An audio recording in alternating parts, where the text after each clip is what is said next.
ঘড়িতে বাজে ঠিক রাত 12টা। আমি আর প্রীতম বাড়ি ফিরছি। রাস্তায় আমরা দুজন ছাড়া শুধুমাত্র কিছু কুকুর ঘোরাঘুরি করছে। মন্দিরের দরজা দেখি তখন পুরোপুরি বন্ধ। আমাদের বারবার মনে হচ্ছিল যেন আমাদের কেউ অনুসরণ করছে।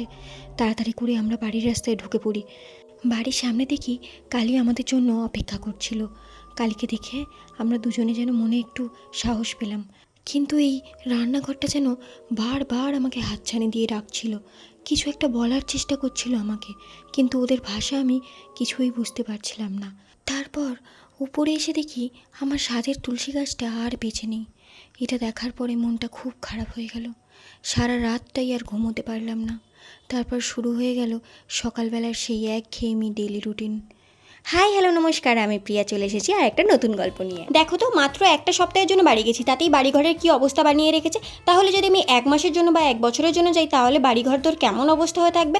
মনে হয় বাড়িঘরটাই আর থাকবে না। রাত্রি 12টার সময় বাড়ি ফিরে আগে আমি রান্নাঘরটা দেখে নিয়েছিলাম যে রান্নাঘরের কী অবস্থা। দেখলেই তো রান্নাঘরের কী অবস্থা হয়েছিল, তাই রান্নাঘরটাই আগে পরিষ্কার করে নিয়েছি। সকালবেলা 5:30টার সময় ঘুম থেকে উঠেছি, আগে রান্নাঘর পরিষ্কার করেছি, তারপরে এসেছি ওপরের ঘর পরিষ্কার করতে। আর প্রীতমকে তো আজকে আমি তাড়াতাড়ি ঘুম থেকে তুলে নিচে পাঠিয়ে দিয়েছি। ও গিয়ে আবার ওর মা বাবার ঘরে ঘুমিয়ে পড়েছে, আর আমি এখানে ম্যাজিক করে সোফাটাকে গুছিয়ে নিলাম। তারপরে ঘরের এদিক ওদিক সেদিক যেখানে যা দেখছি সব জায়গাতেই ধুলো জমে পড়ে রয়েছে। কপাল করে বর পেয়েছিলাম, ভীষণ অগোছালো। আবার দেখি আমাকে ভালোবাসে। আমার কষ্ট হবে বলে দেখি স্নান করার সময় ও বাথরুম পরিষ্কার করে দিয়ে তারপরে ডিউটি গেছে।